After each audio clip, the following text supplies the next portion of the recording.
Selamat malam, sejahtera, shalom Ibu Bapak, Saudara-saudara Jemaat GPIB Sejahtera di DKI Jakarta yang diberkati Tuhan. Salam sehat semua. Mari membaca Alkitab.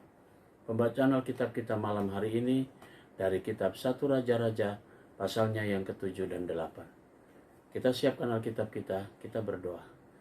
Bapa di sorga, kami mengucap syukur karena kami boleh dituntun di dalam langkah kami dalam menikmati akhir pekan kami. Kami akan memasuki malam yang di dalamnya kami akan beristirahat. Namun sebelumnya kami akan membaca Alkitab. Karuniakanlah kepada kami semua kuasa Roh Kudus-Mu yang akan menguatkan kami dalam pembacaan Alkitab sehingga kami fokus. Karena itu kami serahkan doa kami hanya dalam nama Tuhan Yesus, firman yang hidup. Amin. Selamat malam, kita bersama-sama akan membaca firman Tuhan yang diambil dari kitab Perjanjian Lama. 1 Raja-Raja pasal 7 dan pasal 8. 1 Raja-Raja pasal 7. Istana Salomo. Salomo mendirikan istananya sampai 13 tahun lamanya, barulah selesai seluruh istananya itu. Ia mendirikan gedung hutan Libanon, 100 hasta panjangnya dan 50 hasta lebarnya dan 30 hasta tingginya, disangga oleh 3 jajar tiang kayu aras dengan ganja kayu aras di atas tiang itu. Gedung itu ditutup dari atas dengan langit-langit kayu aras.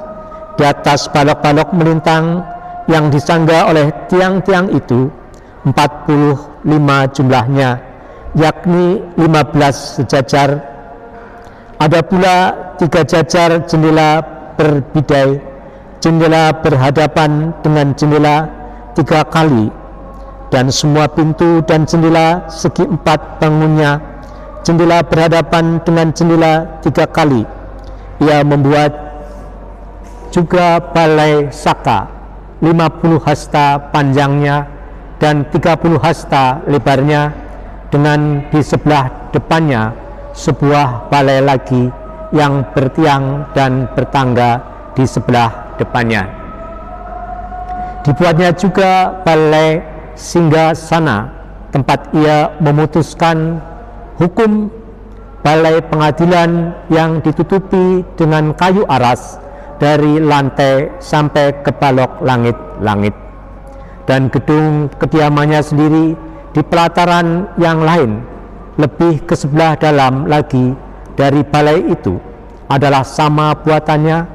Dan bagi anak Firon yang diambil Salomo menjadi istrinya, dibuatnya juga sebuah gedung sama dengan balai itu.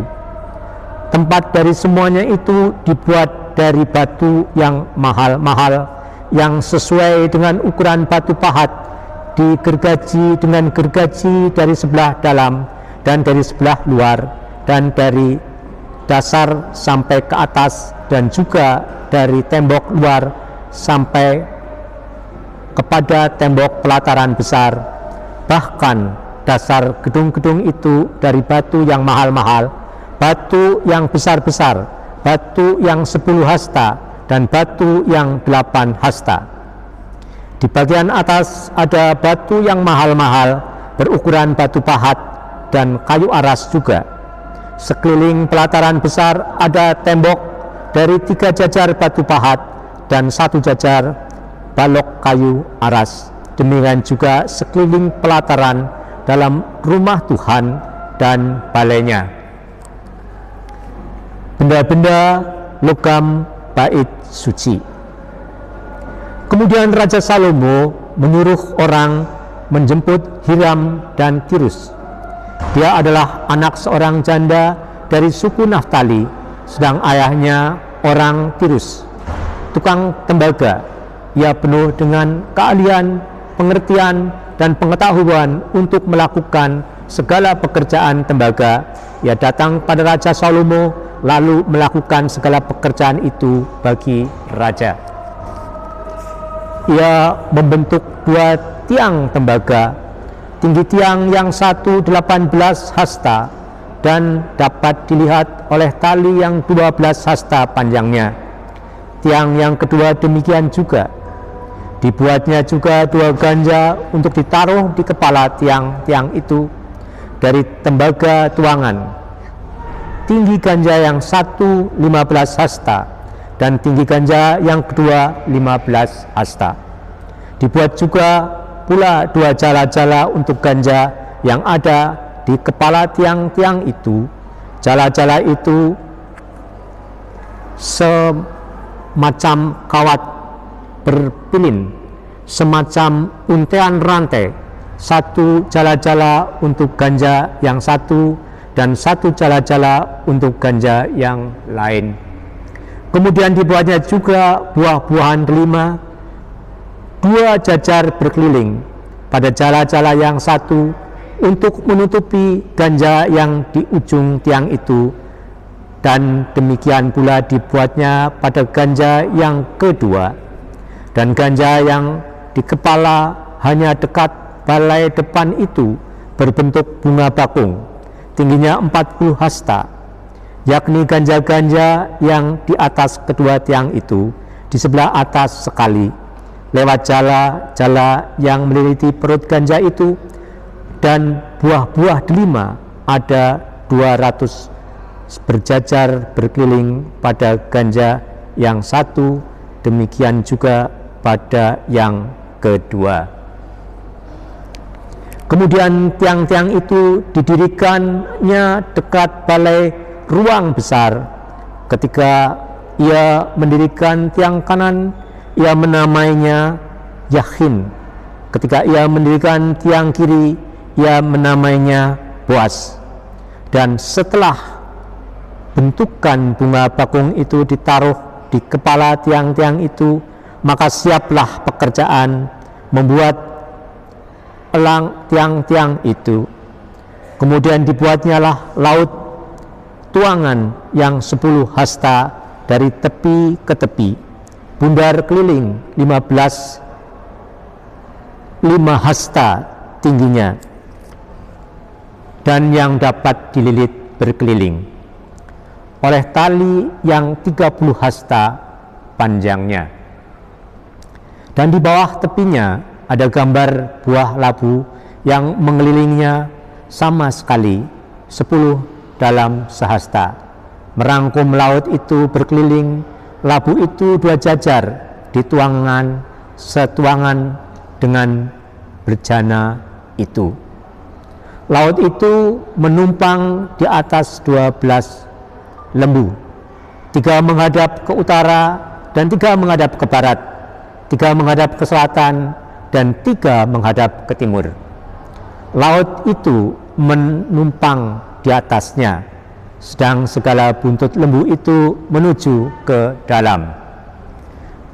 Tebal laut itu setapak tangan dan tepinya serupa tepi piala, seperti bunga bakung yang berkembang. Laut itu dapat memuat 2000 bat air.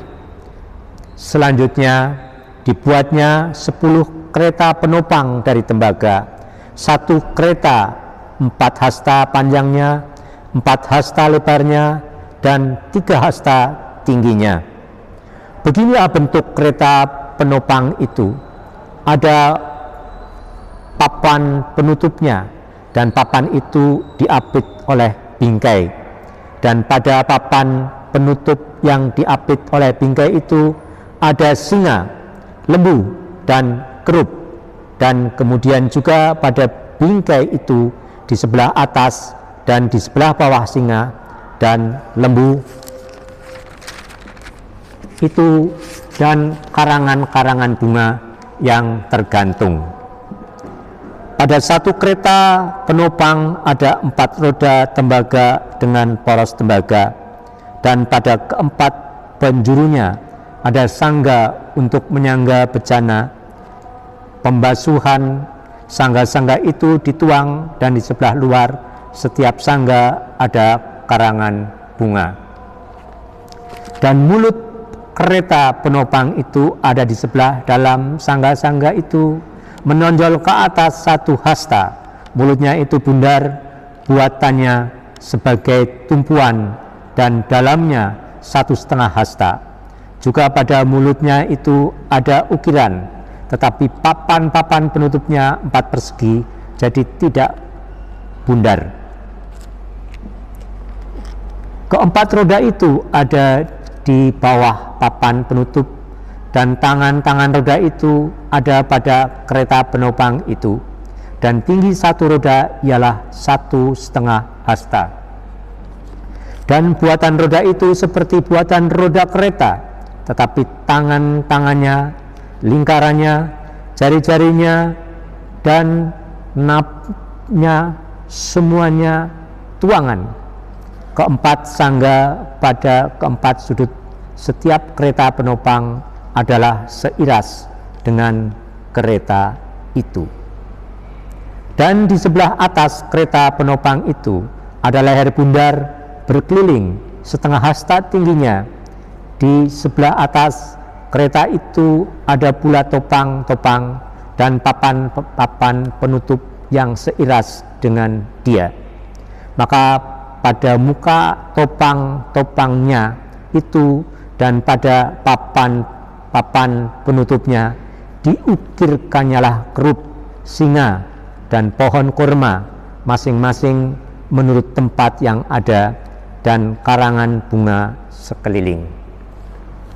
Demikianlah dikerjakannya ke-10 kereta penopang itu. Tuangannya sama, ukurannya sama, dan potongannya sama semuanya. Lagi pula dibuatnya 10 bejana pembasuhan dari tembaga. Setiap bejana dapat memuat 40 bat air. Setiap bejana 4 hasta besarnya, dan ada 1 bejana di atas setiap kereta dari ke-10 kereta penopang itu. 5 kereta penopang ditaruhnya pada sisi kanan rumah itu, dan 5 pada sisi kirinya, tetapi laut itu ditaruhnya pada sisi kanan rumah itu arah tenggara. Dan Hiram membuat juga kuali-kuali, penyodok-penyodok, dan bokor-bokor penyiraman. Demikianlah Hiram menyelesaikan segala pekerjaan yang harus dilakukannya bagi Raja Salomo di rumah Tuhan, yakni kedua tiang dengan kedua bulatan ganja yang di kepala tiang itu, dan kedua jala-jala yang penutup kedua bulatan ganja itu, 400 buah delima untuk kedua jala-jala itu, dan jajar buah delima untuk 1 jala-jala guna menutup kedua bulatan ganja yang di atas tiang itu. Ke-10 kereta penopang dan ke-10 bejana pembasuhan yang di atas kereta itu, laut yang 1 itu, dan ke-12 lembu yang di bawah laut itu, kuali-kuali penyodok dan bokor-bokor penyiraman, segala perlengkapan yang dibuat Hiram bagi Raja Salomo di rumah Tuhan itu ada dari tembaga yang diupam. Raja menuang semuanya itu di lembah Yordan, di dalam tanah liat antara Sukot dan Sartan, dan Salomo membiarkan segala perlengkapan itu tidak ditimbang karena jumlahnya yang amat besar. Berat tembaga itu tidaklah terhitung. Salomo membuat juga segala perlengkapan yang ada di rumah Tuhan, yakni mezbah emas dan meja emas, tempat menaruh sajian, kandil-kandil dari emas murni, 5 di sebelah kanan dan 5 di sebelah kiri di depan ruang belakang. Kembang-kembangnya, lampu-lampunya, dan jepit-jepitnya dari emas.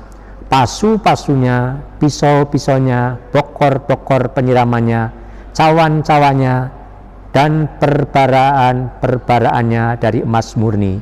Engsel-engsel untuk pintu ruang dalam, yakni tempat maha kudus, dan engsel-engsel untuk pintu ruang besar bait suci dari emas. Maka genaplah segala pekerjaan yang dilakukan Salomo di rumah Tuhan itu. Kemudian Salomo memasukkan barang-barang kudus Daud ayahnya dan menaruh perak, emas, dan barang-barang itu dalam perbendaharaan rumah Tuhan. Pentahbisan bait suci. Pasal 8. Tabut perjanjian dipindahkan dan kemuliaan Tuhan memenuhi bait suci. Pada waktu itu Raja Salomo menyuruh para tua-tua Israel dan semua kepala suku, yakni para pemimpin puak orang Israel, berkumpul di hadapannya di Yerusalem untuk mengangkat tabut perjanjian Tuhan dari kota Daud, yaitu Sion. Maka pada hari raya di bulan Etanim, yakni bulan ke-7, berkumpullah di hadapan Raja Salomo semua orang Israel. Setelah semua tua-tua Israel datang, maka imam-imam mengangkat tabut itu. Mereka mengangkut tabut Tuhan dan kemah pertemuan dan segala barang kudus yang ada di dalam rumah itu. Semuanya itu diangkat oleh imam-imam dan orang-orang Lewi.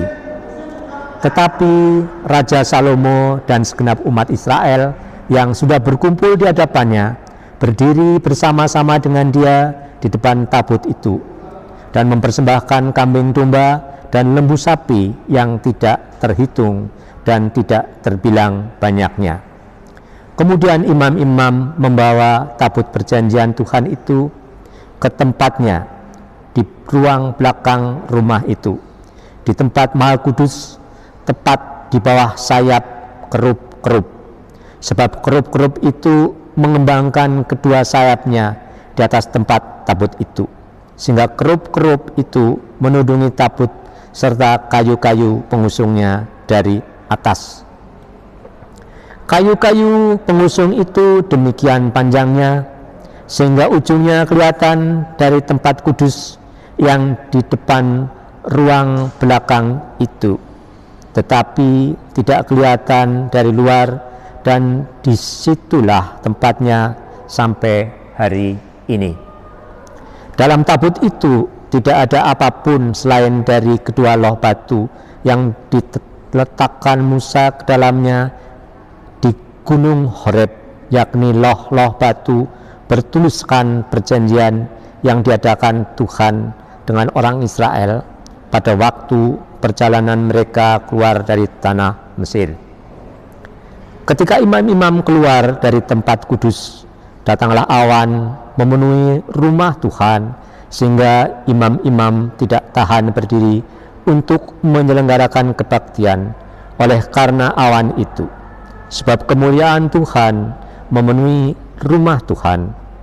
Pada waktu itu berkatalah Salomo, Tuhan menetapkan matahari di langit, tetapi ia memutuskan untuk diam di dalam kekelaman.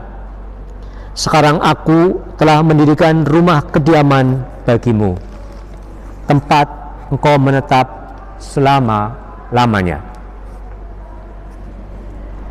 Tuhan menepati janjinya kepada Daud. Kemudian berpalinglah raja, lalu memberkati seluruh jemaah Israel. Sedang segenap jemaah Israel berdiri, ia berkata, terpujilah Tuhan Allah Israel yang telah menyelesaikan dengan tangannya apa yang difirmankannya dengan mulutnya kepada Daud ayahku.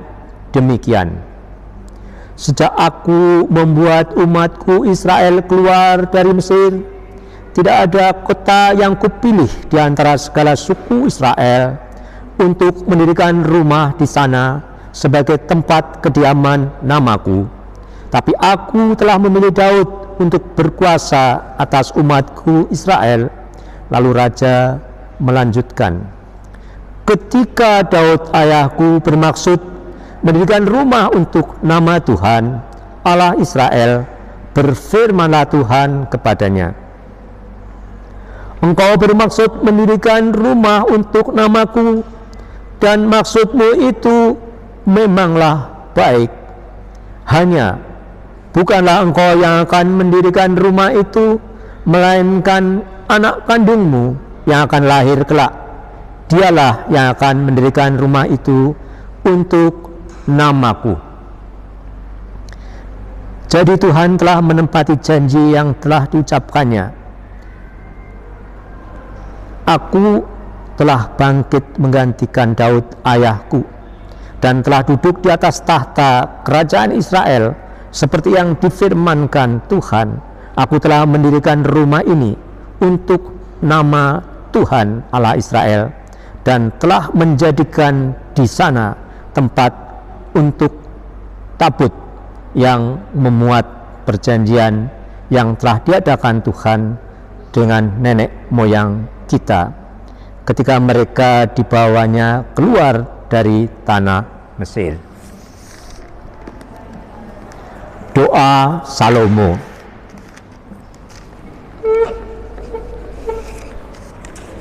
Kemudian berdirilah Salomo di depan mezbah Tuhan di hadapan segenap jemaah Israel. Ditadahkannyalah tangannya ke langit, lalu berkata, Ya Tuhan Allah Israel, tidak ada Allah selain seperti Engkau di langit di atas dan di bumi di bawah. Engkau yang memelihara perjanjian dan kasih setia kepada hamba-hambamu yang dengan segenap hatinya hidup di hadapanmu. Engkau yang tetap berpegang pada janjimu terhadap hambamu Daud ayahku, dan yang telah menggenapi dengan tanganmu apa yang kau firmankan dengan mulutmu, seperti yang terjadi pada hari ini. Maka sekarang ya Tuhan Allah Israel, peliharakanlah apa yang kau janjikan kepada hambamu Daud ayahku, dan berkata, keturunanmu tak akan terputus di hadapanku, dan tetap akan duduk di atas tahta kerajaan Israel, asal anak-anakmu tetap hidup di hadapanku, sama seperti engkau hidup di hadapanku. Maka sekarang ya Allah Israel, biarlah kiranya menjadi nyata ketuhanan janji yang telah kau ucapkan kepada hambamu Daud ayahku. Tetapi benarkah Allah hendak diam di atas bumi? Sesungguhnya langit, bahkan langit yang mengatasi segala langit, tidak dapat memuat engkau. Terlebih lagi rumah yang kudirikan ini. Maka berpalinglah kepada doa dan permohonan hambamu ini. Ya Tuhan Allahku, dengarkanlah seruan dan doa yang hambamu panjatkan di hadapanmu pada hari ini.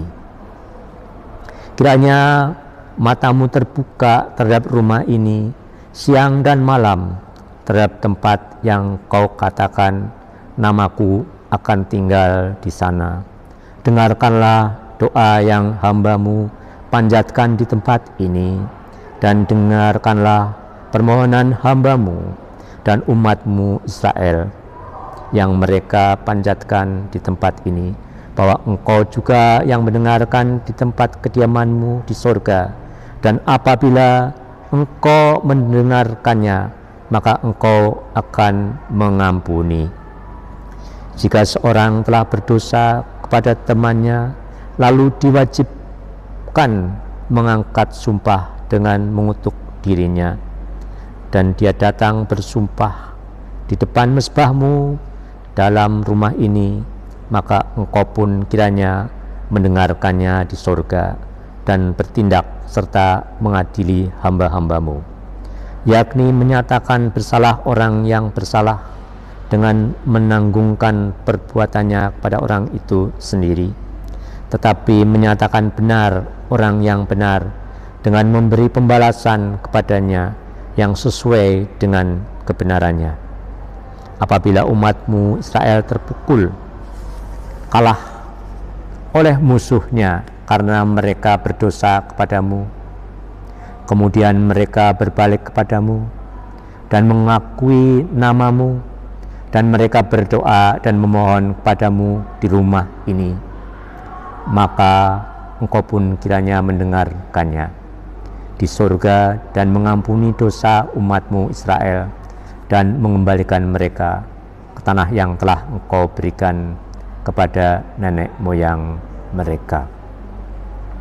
Apabila langit tertutup sehingga tidak ada hujan sebab mereka berdosa kepadamu, lalu mereka berdoa di tempat ini dan mengakui namamu, dan mereka berbalik dari dosanya sebab Engkau telah menindas mereka, maka Engkau pun kiranya mendengarkannya di surga dan mengampuni dosa hamba-hambamu, umat-Mu Israel, karena Engkaulah yang menunjukkan kepada mereka jalan yang baik yang harus mereka ikuti, dan Engkau kiranya memberikan hujan pada tanah-Mu yang telah Kau berikan kepada umat-Mu menjadi milik pusaka. Apabila di negeri ini ada kelaparan, apabila ada penyakit sampar, hamba dan penyakit gandum, belalang, atau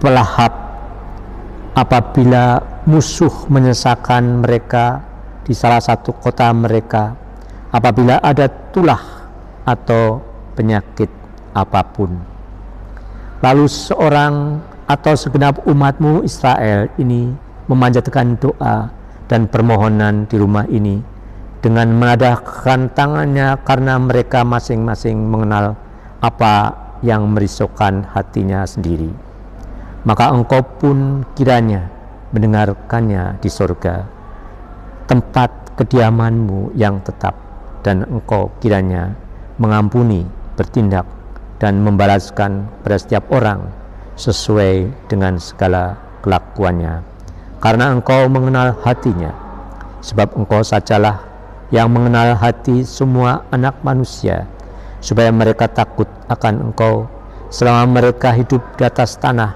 yang telah Kau berikan kepada nenek moyang kami. Juga apabila seorang asing yang tidak termasuk umat-Mu Israel datang dari negeri jauh oleh karena namamu, sebab orang akan mendengar tentang namamu yang besar dan tentang tanganmu yang kuat dan lenganmu yang teracung, dan ia datang berdoa di rumah ini, maka Engkau pun kiranya mendengarkannya di surga, tempat kediaman-Mu yang tetap, dan Engkau kiranya bertindak sesuai dengan segala yang diserukan kepadamu oleh orang asing itu, supaya segala bangsa di bumi mengenal namamu, sehingga mereka takut akan Engkau sama seperti umat-Mu Israel, dan sehingga mereka tahu bahwa namamu telah diserukan atas rumah yang telah kudirikan ini. Apabila umat-Mu keluar untuk berperang melawan musuhnya, kala manapun Engkau menyuruh mereka, dan apabila mereka berdoa kepada Tuhan dengan berkiblat ke kota yang telah Kau pilih, dan ke rumah yang telah kudirikan bagi namamu, maka Engkau kiranya mendengarkan di surga doa dan permohonan mereka, dan Engkau kiranya memberikan keadilan kepada mereka. Apabila mereka berdosa kepadamu, karena tidak ada manusia yang tidak berdosa, dan Engkau murka kepada mereka dan menyerahkan mereka kepada musuh, sehingga mereka dianggap tertawan ke negeri musuh yang jauh atau yang dekat. Dan apabila mereka sadar kembali dalam hatinya di negeri tempat mereka tertawan, dan mereka berbalik dan memohon kepadamu di negeri orang-orang yang mengangkut mereka tertawan dengan berkata, kami telah berdosa, bersalah dan berbuat fasik. Apabila mereka berbalik kepadamu dengan segenap hatinya dan dengan segenap jiwanya di negeri musuh yang mengangkut mereka tertawan, Dan apabila mereka berdoa kepadamu dengan berkiblat ke negeri mereka yang telah kau berikan kepada nenek moyang mereka, ke kota yang telah kau pilih, dan ke rumah yang telah kudirikan bagi namamu, maka engkau kiranya mendengarkan di surga, tempat kediamanmu yang tetap, kepada doa dan permohonan mereka, dan engkau kiranya memberikan keadilan kepada mereka. Engkau kiranya mengampuni umatmu yang telah berdosa kepadamu, mengampuni segala pelanggaran yang telah dilakukan mereka kepadamu, dan kiranya engkau membuat mereka menjadi kesayangan orang-orang yang mengangkut mereka tertawan, sehingga orang-orang itu menyayangi mereka. Sebab mereka itu umatmu dan milik kepunyaanmu yang telah kau bawa keluar dari Mesir, dari tengah-tengah dapur peleburan besi. Hendaklah matamu terbuka terhadap permohonan hambamu dan terhadap permohonan umatmu Israel, dan hendaklah engkau mendengarkan mereka seberapa kali mereka berseru padamu, sebab engkaulah yang memisahkan mereka bagimu menjadi milik kepunyaanmu dari antara segala bangsa di bumi, seperti yang telah kau firmankan dengan perantaraan Musa hambamu pada waktu engkau membawa nenek moyang kami keluar dari Mesir, ya Tuhan Allah. Berkat dan pujian. Ketika Salomo selesai memanjatkan segala doa dan permohonan itu kepada Tuhan, bangkitlah ia dari depan mezbah Tuhan setelah berlutut dengan menadahkan tangannya ke langit. Maka berdirilah ia dan memberkati segenap jemaah Israel dengan suara nyaring, katanya, terpujilah Tuhan yang memberikan tempat perhentian kepada umatnya Israel, tepat seperti yang difirmankannya dari segala yang baik yang telah dijanjikannya dengan perantaraan Musa hambanya.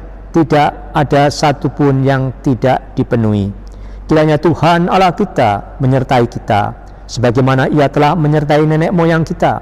Janganlah ia meninggalkan kita, dan janganlah ia membuangkan kita, tetapi hendaklah dicenderungkannya hati kita kepadanya untuk hidup menurut segala jalan yang ditunjukkannya, dan untuk tetap mengikuti segala perintahnya dan ketetapannya dan peraturannya yang telah diperintahkannya kepada nenek moyang kita. Hendaklah perkataan yang telah kupohonkan tadi di hadapan Tuhan dengan dekat pada Tuhan Allah kita siang dan malam, supaya ia memberikan keadilan kepada hambanya dan kepada umatnya Israel menurut yang perlu pada setiap hari, supaya segala bangsa di bumi tahu bahwa Tuhanlah Allah dan tidak ada yang lain. Dan hendaklah kamu berpaut kepada Tuhan Allah kita dengan sepenuh hatimu dan dengan hidup menuruti segala ketetapannya dan dengan tetap mengikuti segala perintahnya seperti pada hari ini. Korban pentahbisan dan perayaan. Lalu raja bersama-sama segenap Israel mempersembahkan korban sembelihan di hadapan Tuhan sebagai korban keselamatannya kepada Tuhan. Salomo mempersembahkan 22.000 ekor lembu sapi dan 120.000 ekor kambing domba. Demikianlah raja dan segenap Israel mentahbiskan rumah Tuhan itu. Pada hari itu juga raja menguduskan pertengahan pelataran yang di depan rumah Tuhan, sebab disitulah ia mempersembahkan korban bakaran, korban sajian, dan segala lemak korban keselamatan, sebab mezbah tembaga yang di hadapan Tuhan itu terlalu kecil untuk memuat korban bakaran dan korban sajian dan segala lemak korban keselamatan itu. Lalu Salomo mengadakan perayaan pada waktu itu juga di hadapan Tuhan Allah kita, selama 7 hari bersama-sama dengan seluruh Israel, suatu jemaah yang besar dari jalan masuk ke Hamat sampai sungai Mesir.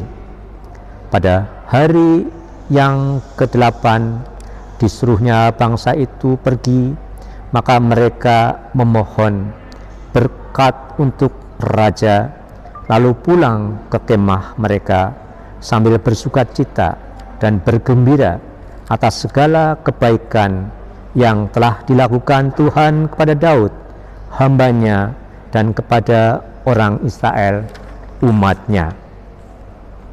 Demikianlah pembacaan Alkitab pada malam hari ini. Mari kita satu dalam doa. Bapa di surga, kami mengucap syukur dan berterima kasih. Tuhan sudah memberkati kami di dalam pembacaan Alkitab. Kini saatnya kami semua akan beristirahat malam ini. Lindungi kami dan pelihara kami semua. Jagalah kami dalam tidur malam kami. Besok pagi kami boleh bangun dengan tubuh yang diberkati Tuhan. Dan kami sebagai umat kepunyaan Tuhan datang beribadah bersama-sama dengan seluruh jemaat GPIB Sejahtera di DKI Jakarta. Terima kasih Tuhan Yesus. Kami berdoa untuk jemaat GPIB Sejahtera, tiap pribadi, tiap keluarga. Diberkatilah mereka semua. Doa ini kami mau serahkan di dalam nama Tuhan Yesus, Juru Selamat kami yang hidup. Amin. Selamat malam, selamat beristirahat. Tuhan memberkati saudara.